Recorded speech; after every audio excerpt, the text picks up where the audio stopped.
সেই মোর সম্পদ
যাকে বা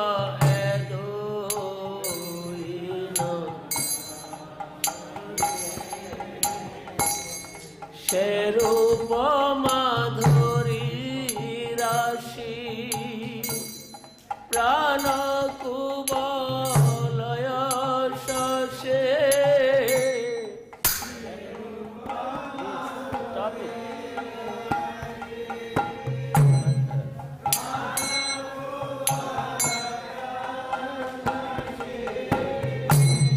সেরূপ মাধুরী রাশি প্রাণ কুবলয় শশী সেরূপ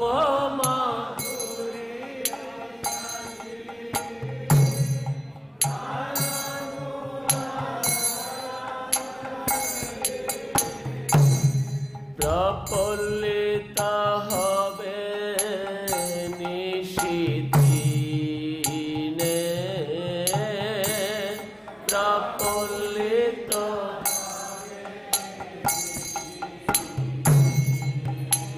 আর প্রফুল্লিত হবে নিশিদিনে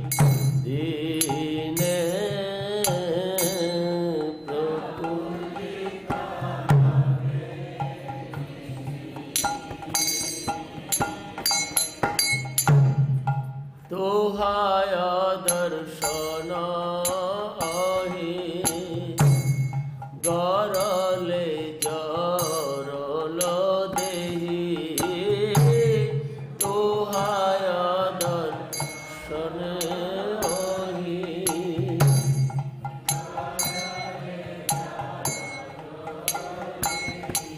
আর চিরদিন তাপে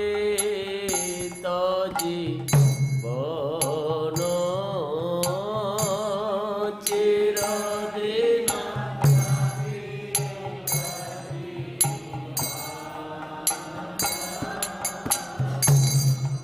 আহারূপ কর দয়া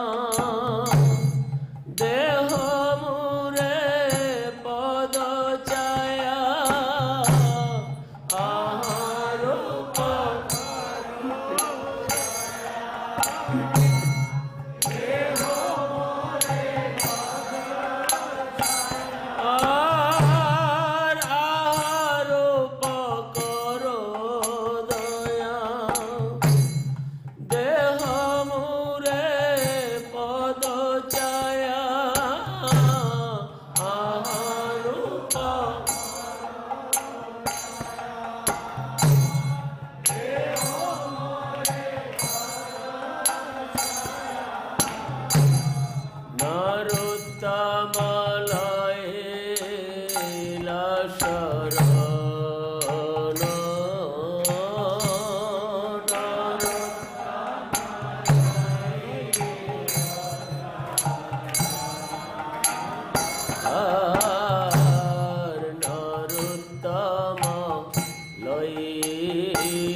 चक्षुरुन्मिलितं येन तस्मै श्रीगुरवे नमः। वंशकल्पतरुभ्यश्च कृपासिन्धुभ्येव च पतितानं पावनेभ्यो वैष्णवेभ्यो नमो नमः।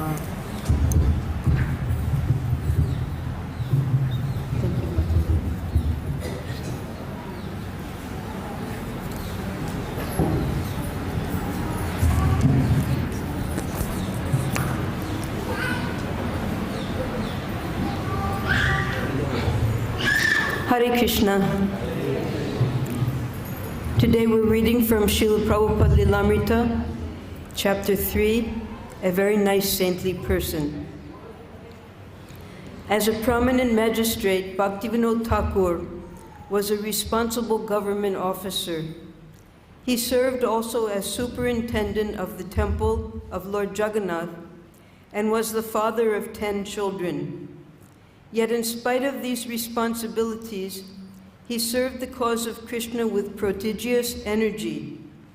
After coming home from his office in the evening, taking his meals, and going to bed, he would sleep from 8 until midnight, and then get up and write until morning.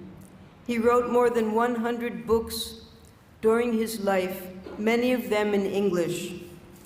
One of his important contributions, with the cooperation of Jagannath Das Babaji and Gaur Kishore Das Babaji, was to locate the exact birthplace of Lord Chaitanya in Mayapur, about 60 miles north of Calcutta.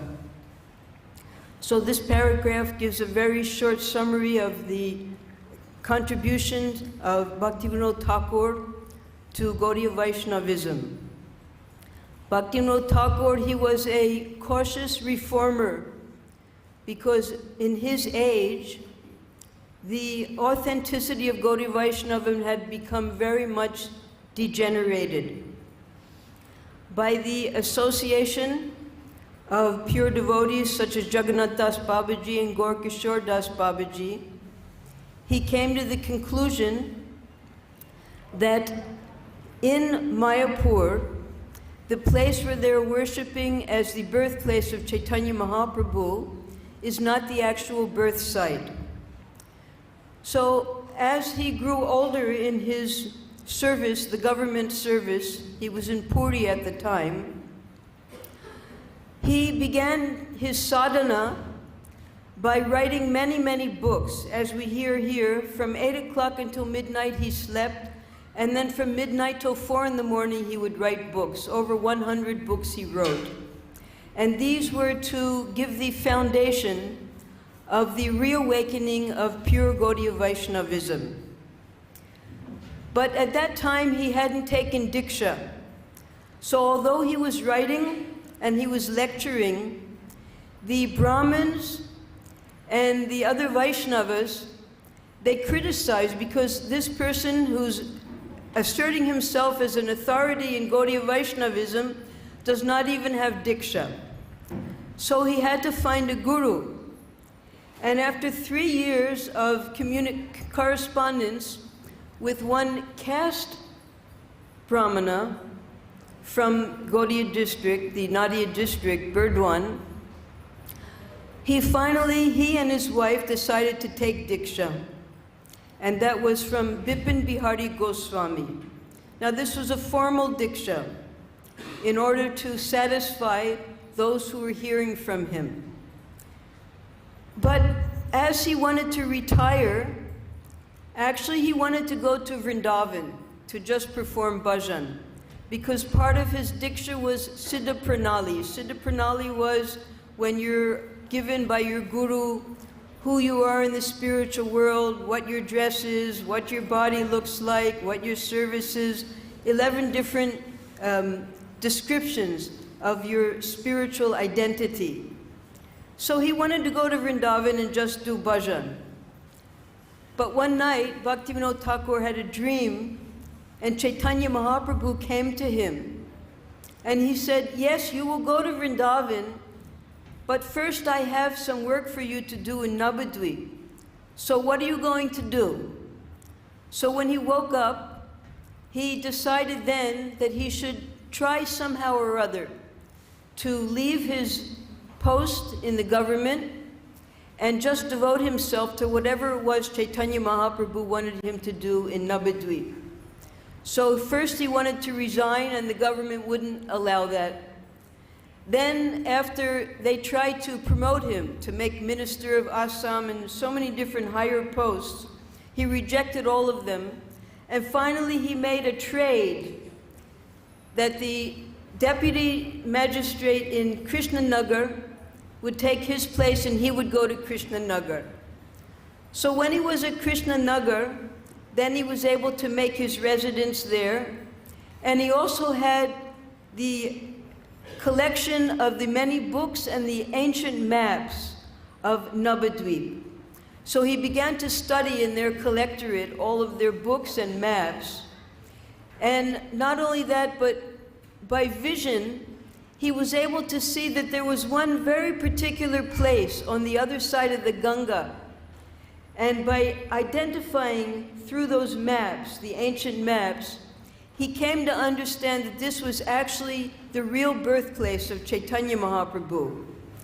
Now, the Smarta Brahmins and the Jati Gosais who lived in Navadvip, they were very much opposed to what he was establishing because that would cut off all of the pilgrims coming then to Navadvip.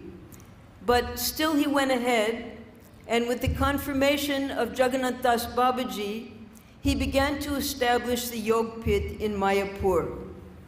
Now, Gaur Kishore Das Babaji, he was living here in Braj, performing Nirjan Bhajan.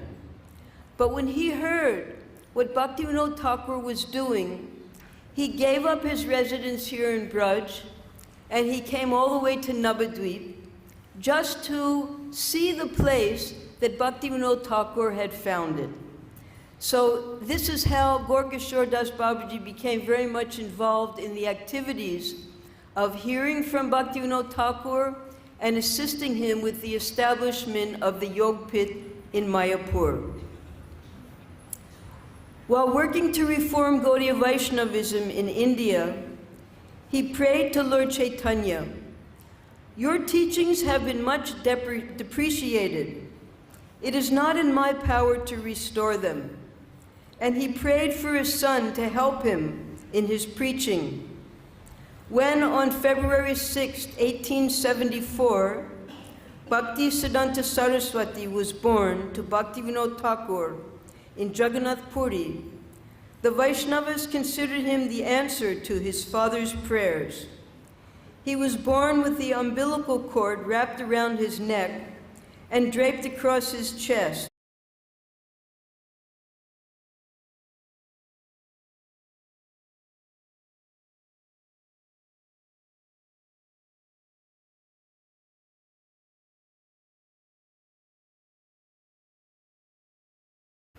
Marking that made Bhaktivinoda Thakur so special. The astrologer who did his nakshatra, the chart, the reading at the time of his birth, was astounded at what he saw.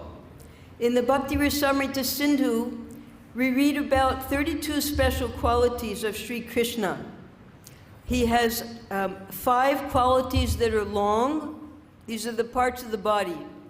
5 qualities that are raised, 7 qualities, parts of the body that are reddish, 6 qualities that are high,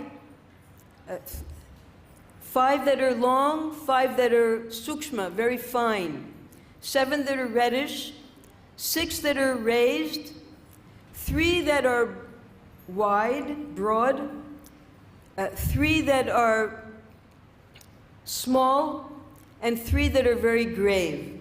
So these are 32 qualities that can be identified on the body of a Mahabhagavat. And the astrologer was amazed to see that this newborn child had all of these qualities. And also, according to his chart, he would be a great preacher who could establish pure Krishna Bhakti all over the world. So he announced this at that time. When Bimal Prasad was 6 months old, the carts of the Jagannath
One day when Bhima Prasad was still a child of no more than 4 years, his father mildly rebuked him for eating a mango not yet duly offered to Lord Krishna.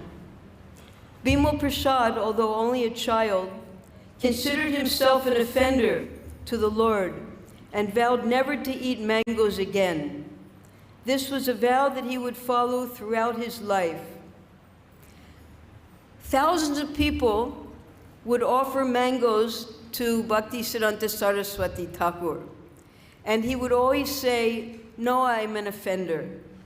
And he would quote the sloka from the Ishopanishad, "Ishavasham idam sarvam yat kincha jagadyan jagat, tena tyak tena bunjita, ma gida kasya svidanam."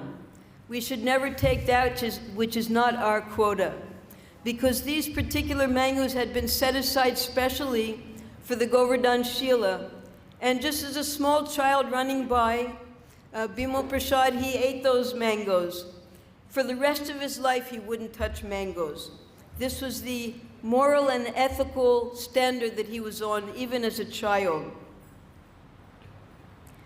By the time Bhima Prasad was 7 years old, he had memorized the entire Bhagavad Gita and could even explain its verses. His father then began training him in proofreading and printing in conjunction with the publishing of the Vaishnav magazine Sajjana Toshani. With his father, he visited many holy places and heard discourses from the learned pundits. At this time also, at 7 years of age, his father, because they were living at that time in Calcutta, he had been posted there, Bhaktivinoda Thakur, in Hooghly. So he got from Jagannath Puri some tulsi mala for Bhima Prasad. And he gave, at age 7, Harinam Diksha to the young boy. And from that time onwards, he began to wear tilak and dress in dhoti and kurta. And he began to follow the principles and chant Hare Krishna. That time also, because they were making a home in that area, the Bhakti Bhavan, when they were digging, they found a Shalagram Shila. Now this Shalagram Shila was very special. It was a Shila of Matsya Avatar. And the young boy was very attracted to this Shila, and he asked his father if he could worship it. Now normally if you find a Shalagram Shila, according to the Smarta Brahmins, only Brahmins can worship Shalagram Maharaj. But Bhaktivinoda Thakur gave this Shila to Bhaktisiddhanta Saraswati and taught him the method of worshiping. Now the Bhaktivinoda Thakur's family, his family line, it comes because they have a whole family line going to Lord Brahma. So from Brahma, there's one personality we've all heard of called Chitragupta. Chitragupta, he's always shown with a long scroll of a notebook because he's always keeping record of all of our deeds. Now from Chitragupta comes the line of Kayastas. They're the record keepers. But these Kayastas, they become so powerful that in some places they're treated like Kshatriya kings. In some places they're even given the Brahminical duties to perform. So Bhaktivinoda Thakur's family comes from this line of Chitragupta Kayastas. And therefore, the Smarta Brahmins did not accept that either he could give Diksha or he could worship Shalagram Shila. Now this was a point of contention that would go on for a long time between Bhaktivinoda Thakur, Bhaktisiddhanta Saraswati, and their followers. Finally, it culminated. We'll read on when that happened. As a student, Bhima Prasad preferred to read the books written by his father instead of the school texts. Now, Bhima Prasad, what he would do was, while he was doing his homework in his textbooks, he would put the works of Narottam Das Thakur, Prarthana and Prema Bhakti Chandrika, and he would read them. But his elders would see what he was doing, and those books were in Bengali. So they saw and they would reprimand him. No, you have to do your studies. Take those books away. So then what he did was, he took Sanskrit books. Particularly, he took Gita Govinda and Shri Krishna Karnamrita. And this was pure Sanskrit. There were no translations. So his elders, they couldn't read the Sanskrit, and they couldn't read which books that he was reading. So he went on and read those books. And he particularly liked to read his father's books instead of his textbooks. By the time he was 25, he had become well-versed in Sanskrit, mathematics, and astronomy, and he had established himself as the author and publisher of many magazine articles and one book, Surya Siddhanta, for which he received the epithet Siddhanta Sarswati in recognition of his erudition. Srila Bhaktisiddhanta Saraswati was so advanced spiritually that when he was in his college days, which is this time when he was studying mathematics, Sanskrit, and astronomy, he made a particular group amongst his friends. It was called the Chir Kumar Sabha. And all of he and his close boyfriends, they took a vow that they would never marry. They would be Chir Kumaras for the rest of their life. Well, it turned out that he was the only one who kept that vow. Everyone else got married.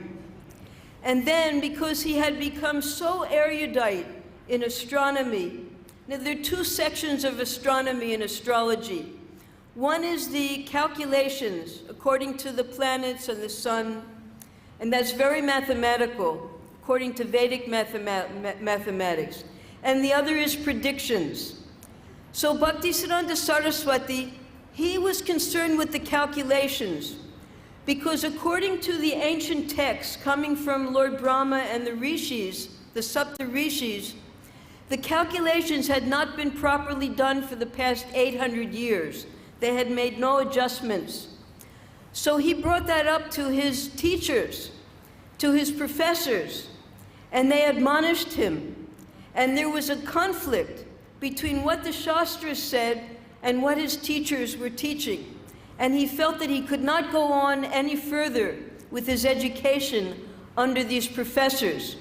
So just like Srila Prabhupada, for his nationalistic commitment, he gave up his degree. So Bhaktisiddhanta Saraswati, when he was in college, he gave up his degree. He left the college. He said, I cannot in full faith and trust continue in my education under these professors. And what will be the result if I get a degree? If I get a degree, then someone will want to marry me. And I have no interest in marriage. So better I leave this college and get an honest occupation and live my life very truthfully. So this is the decision that he made. He left college, and as we had described 2 weeks ago, he took the position, the king of Tripura.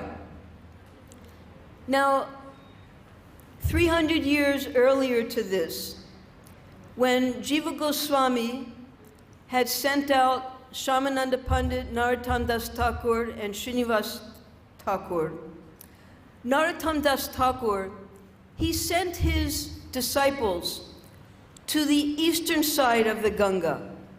On the eastern side of the Ganga were many ancient kingdoms, such as Tripura, Manipura, and the kings in Assam, plus the area of Bangladesh, which is now East Bengal. It was then. So the disciples Narottam Das Thakur, they made all of those kingdoms and all of that area into Vaishnavas 300 years earlier. And particularly the kings in Manipur and the kings in Tripura, their entire kingdoms were Vaishnava. And the king of Tripura was a very close associate of Bhaktivinoda Thakur. Already one of his sons was serving under him, and On a trip there with Bhaktivinoda Thakur, Bhaktisiddhanta Saraswati, he decided he would also take up his occupation there. He had a very fine occupation, and most of his time was spent in Calcutta because he was put in charge of the repository of all of the members of the kingdom there in Calcutta in the office. But Bhaktisiddhanta Saraswati found so much corruption going on there that eventually he gave up that service. But the king was so grateful to him that even though he gave up that service out of his high standard of honesty, he gave Bhaktisiddhanta Saraswati full pension. Bhaktisiddhanta Saraswati refused that pension, so instead the king used that pension as a donation, perpetual donation, towards the Mayapur Yog Pit. This was his standard of ethics.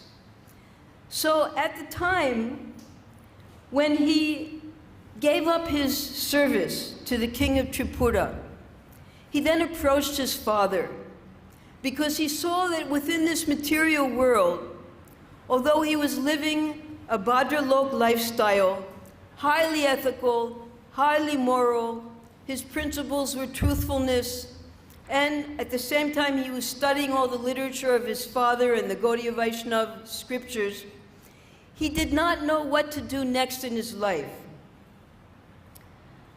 When he was 26, his father guided him to take initiation from a renounced Vaishnava saint, Gaur Kishore Das Babaji, who advised him to preach the absolute truth and keep aside all other works. Receiving the blessings of Gaur Kishore Das Babaji, Bhimo Prasad, now Siddhanta Saraswati, resolved to dedicate his body, mind, and words to the service of Lord Krishna. Now, how did this meeting happen? After Bhaktisiddhanta Saraswati, at this time, having translated from Sanskrit the astrological treatises, and his professors gave him the name Siddhanta Saraswati, he came to live in Mayapur with his father to assist at the Yog Pit. Now, Gaur Kishore Das Babaji had by that time come to Navadvip to also assist Bhaktivinoda Thakur and to hear from him. He was a very elevated avadut. And Bhaktisiddhanta Saraswati would see him at the home of his father, but he couldn't understand him. His father had told him to take Diksha from him, but Bhaktisiddhanta Saraswati, he was an educated scholar, a mathematician, highly moral and ethical, and Gaur Kishore Das Babaji was an illiterate avadut. He could not even write his own name. Although he knew by heart the Prarthana, Prema Bhakti Chandrika, all the songs of Narottam Das Thakur, he knew everything by heart, but he couldn't read it all.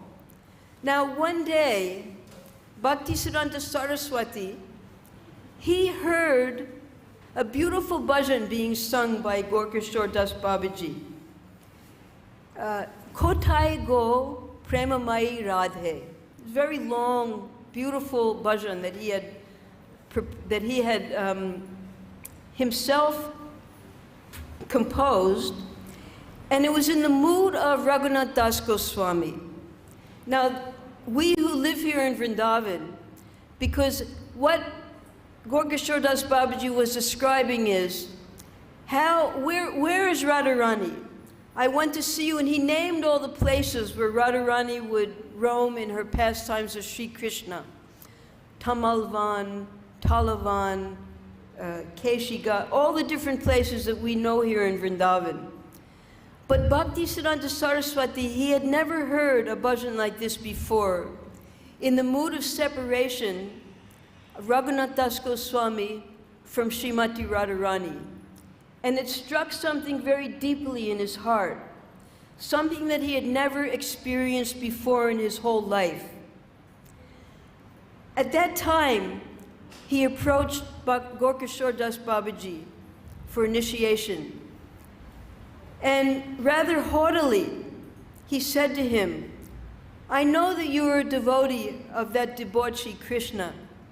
So why would you take any interest in someone like me, an ethical and moral and truthful person?" He was still feeling that he had some station in life as being so ethical. But upon hearing this bhajan and seeing the activities of Gorkishore Das Babaji, he realized finally that everything that he considered to be of value in life, in spiritual life, is completely useless. And then in full humility, he approached his spiritual master for initiation. And his spiritual master explained to him that I already took one disciple and he cheated me and ran away, and I've decided not to take any more disciples, I'm sorry. But then again he pleaded with him, "Please, you accept me." And then he said, "Well, I'll ask Mahaprabhu." So after some days, Bhakti Siddhanta Saraswati came back, "Did you ask Mahaprabhu?" "I forgot to ask him." Again, 3-4 times this happened. Finally, Gorkishore Das Babaji, in a very, just as he was an avadut, he gave him mantras, he gave him the name Barshabani Videvi Daita Das, the servant of of Lord Krishna, who is the Lord of Srimati Radharani, who is the daughter of Vrishabhanu. Very esoteric name also. Then Gorkishore Das Babaji gave him instructions. He gave him 3 instructions. He said, never go to Calcutta, only do bhajan, and right now I can't remember what the 3rd one was. But everything that he told him to do, Bhakti Siddhanta Saraswati did just the opposite. And there was a reason for that. He uses the example of Ramanuja. Ramanuja approached his guru 18 times for Diksha. And when his guru finally agreed to give him the mantra, Om Namo Narayana, his guru told him, "This is a secret mantra. You can't tell it to anyone or else you will go to hell. This mantra will give you liberation to attain Vaikuntha." So as soon as he received the mantra, Ramanujacharya, he went to a public place and began shouting that mantra so that everyone could hear it. And his guru was very angry with him, that I told you, this is a secret mantra. Now you're going to go to hell for this, for disobeying me. And Ramanuja, he told his guru that if I go to hell, in order that other people can attain Vaikuntha, then I don't mind going to hell. So then his Guru Maharaj embraced him and he said, "You are the real Guru." So in this way, the 3 instructions that were given by Gorkishore Das Babaji, not to go to Calcutta, to just do bhajan, I forget what to develop Mayapur, just stay in Mayapur and develop the Yog Pit. I think that was the 3rd one. All of those things, he went out of his way to spread the preaching by traveling all over the place, just so that others could get that benediction of Krishna Prem. In 1905, Siddhanta Saraswati took a vow to chant the Hare Krishna mantra 1 billion times. Residing in Mayapur in a grass hut near the birthplace of Lord Chaitanya, he chanted the Hare Krishna mantra day and night. He cooked rice once a day in an earthen pot and ate nothing more. He slept on the ground, and when the rainwater leaked through the grass ceiling, he sat beneath an umbrella chanting. So in the evening, after chanting all day and night, he would cook in an earthen pot only rice. And then that rice would be put on the ground. And just as in Chaturmas, the hands behind the back, you bow down and you eat from the ground. And you eat until you pick your head up, and then when you've picked your head up once, your eating is finished. Very austere. And this took him about 10 years to complete his billion round, his billion names of the Hare Krishna Maha Mantra. Now, he didn't only stay in Mayapur at that time, and during his chanting, he was also lecturing Krishna Katha.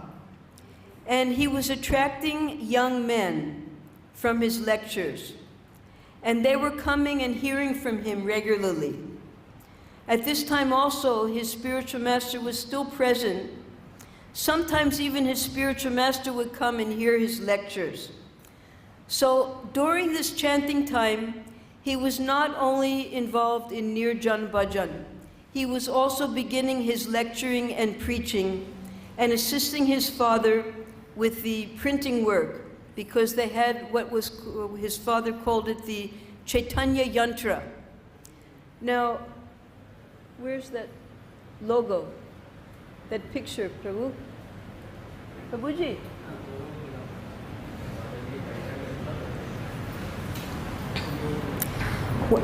When Srila Bhaktisiddhanta Saraswati was beginning his movement, the very end, yes. This is the logo for the Gaudiya mission. And for those of you who can't read Sanskrit, on one side it says Vidhi, and on top is Lakshmi Narayan with 4 arms. And above that is a book, Pancharatra. In the center is Om, Nam, Guru, and Gaudiya. And on the right-hand side is the word Raga, and the book is Bhagavat. On one side it says Archanam, on the Vidhi side it says Archanam, and on the Raga side it says Kirtanam. And the star in the center has 6 points, and each of those 6 points is the 6 Aishwaryas, the Bhagyas of Bhagavan. Shri, Jnanam, Vairagya, Virya, Yasha, and Yasha. That's the 6 qualities of the Supreme Lord. Now, Bhaktisiddhanta Saraswati, he understood that by the study of Bhagavat and the performance of Kirtan, that is the path of Raga, Raganuga Bhakti. And by the performance of Archana, according to the principles of Pancharatrika, that is Vaidhi Bhakti. Now, one Brahmin, when he saw this logo, because on the Raga side, there's a mridanga, and there's something above it. Maybe you can't see what it is, but what it is it's a printing press. So the Brahmin was saying, everything is very nice, but why have you put a machine in your logo? He said, yes, that is the Bhagavat Yantra, the Chaitanya Yantra. It is by this printing press that we can reach the entire world. And this is the Brihat Mridanga that Srila Prabhupada speaks about. So this printing of the books was very important in the Gaudiya mission, which is later called Gaudiya Math. In 1911, while his aging father was lying ill, Siddhanta Saraswati took up a challenge against pseudo-Vaishnavas who claimed that birth in their caste was the prerequisite for preaching Krishna consciousness. The caste-conscious Brahmin community had become incensed by Bhaktivinoda Thakur's presentation of many scriptural proofs that anyone, regardless of birth, could become a Brahmin Vaishnava. these Smarta Brahmins, out to prove the inferiority of the Vaishnavas, arranged a discussion. On behalf of his indisposed father, young Siddhanta Saraswati wrote an essay, The Conclusive Difference Between the Brahmins and the Vaishnavas. In Bengali, it was called Brahman o Vaishnava, and submitted it before his father. Despite his poor health, Bhaktivinoda Thakur was elated to hear the arguments that would soundly defeat and challenge the challenge of the Smartas.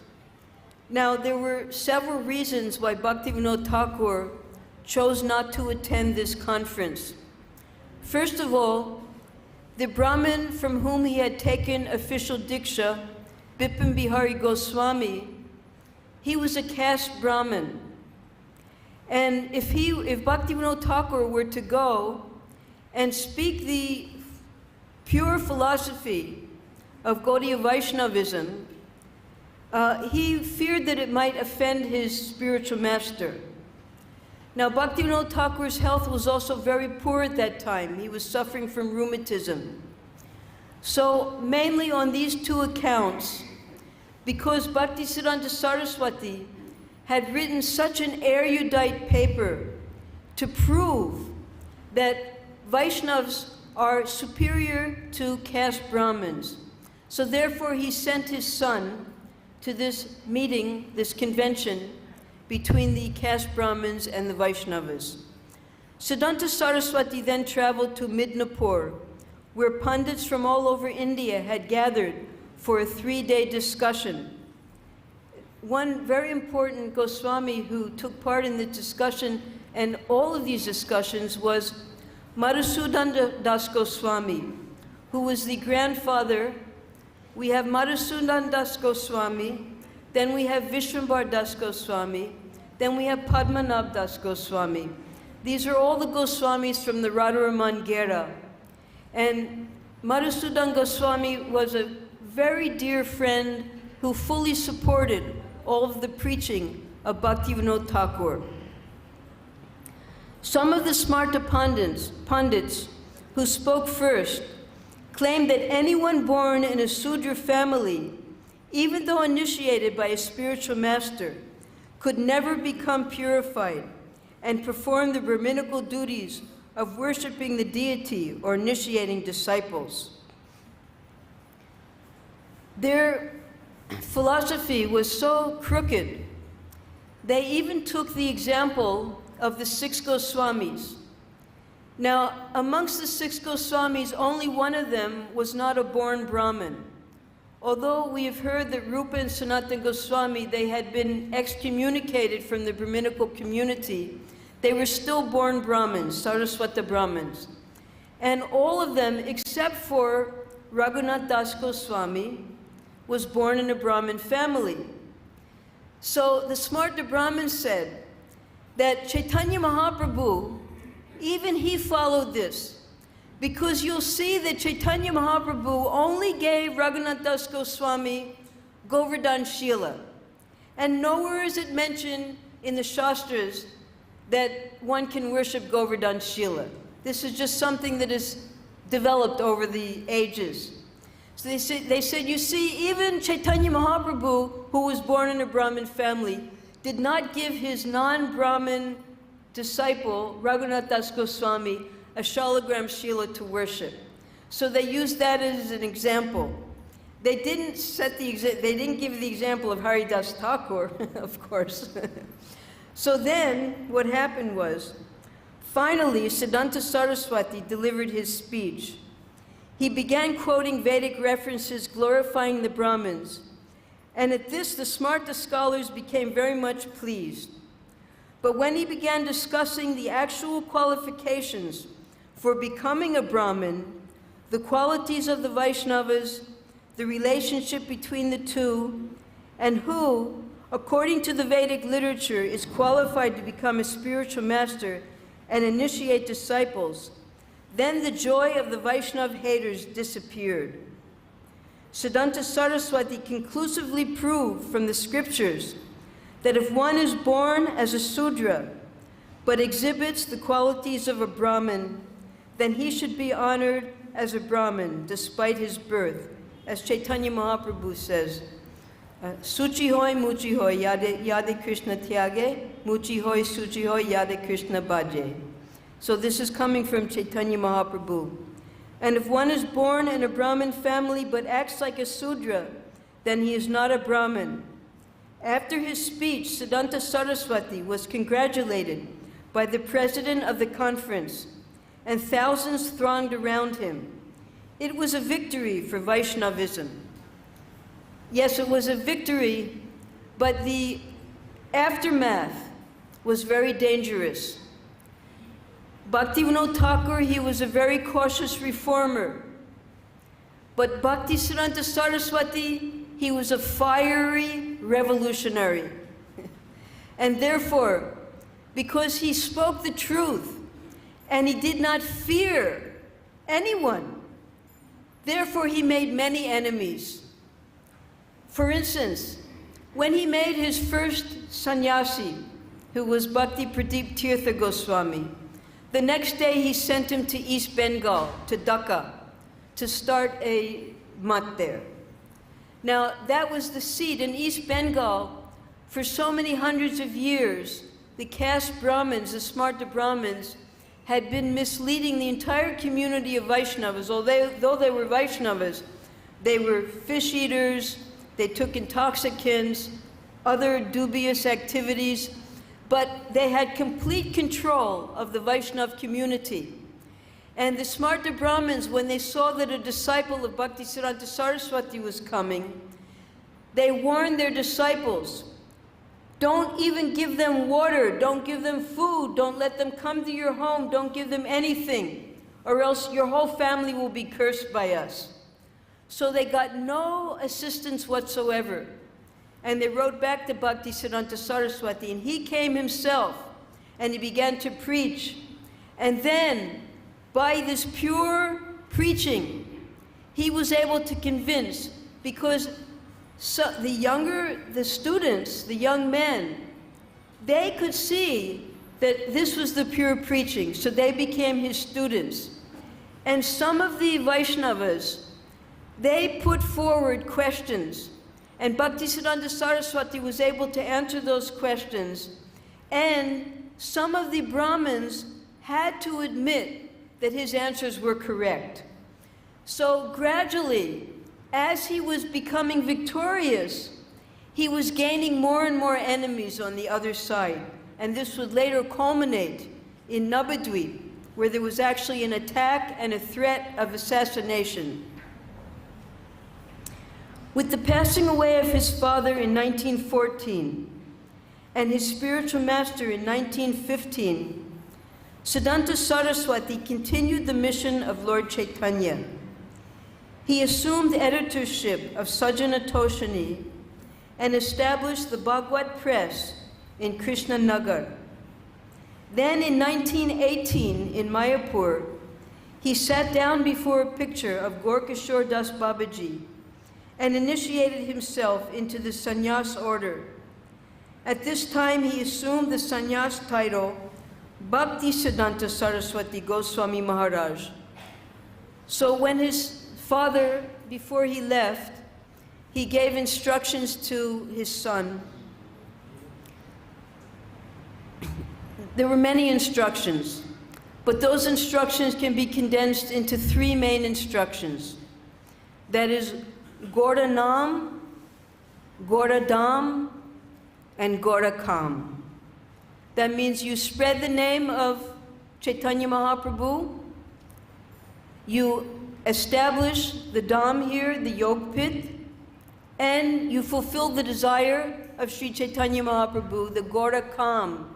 His desire was that his name be spread in every town and village of the world. So these were the three main points of the instructions given by Bhaktivinoda Thakur to Srila Bhaktisiddhanta Saraswati before he left this world. But then when his spiritual master left the world, he felt completely lost, because whenever he wrote anything, whenever he did anything, he would always consult with his two gurus, his Harinam Diksha Guru, his father, and his Guru, Gorkishore Das Babaji. Now he had no one to consult with. So he went into bhajan again deeply. And one night,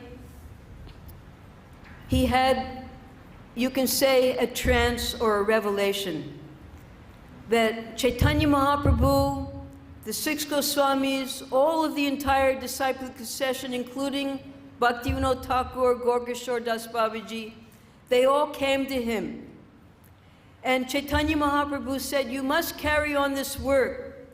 We are all here to assist you. You go on with your preaching. And the next morning, after he saw this beautiful vision, for the first time, his students saw him again happy. And the next day, he presented himself with sannyas and immediately went to Calcutta to begin the preaching work of what he called at that time the Vishwa Vaishnava Raja Sabha. Now, Bhaktivinoda Thakur, he had made the Vishwa Vaishnava Sabha. And Bhaktisiddhanta Saraswati explained that 3 times now, this Vishwa Vaishnava Raja Sabha has appeared on this planet. The first time was Chaitanya Mahaprabhu, when he came and began this worldwide preaching of Krishna consciousness. And then from him, the 6 Goswamis, Rupa and Sanatana Goswami, then Jiva Goswami, he sent out the first preachers. And then after that, many hundreds of years later, Bhaktivinoda Thakur, he again took up this mission of Vishwa Vaishnava Sabha. Now for the 3rd time, Bhaktisiddhanta Saraswati was reestablishing, and the official name originally of the Gaudiya Math, the Gaudiya Mission, and Bhaktivinoda Asan was Vishwa Vaishnava Raja Sabha. In all of the permits and all of the applications made to the government, that was the name of the association. So Bhaktivinoda Thakur, he wanted to begin his preaching in Calcutta. Calcutta was the most important city in all of Asia at that time, being the capital of the British Raj. Now, also being the capital, we've heard in the past of Prabhupada's nationalistic activities. It was also the hotbed for nationalism. So why did Bhaktisiddhanta Saraswati choose to go to Calcutta when 2 big forces were against each other there in the capital? Because he was going to preach to both parties and make them all into Vaishnavas. And we'll hear from next week how he was able to accomplish this. Hare Krishna. Jai.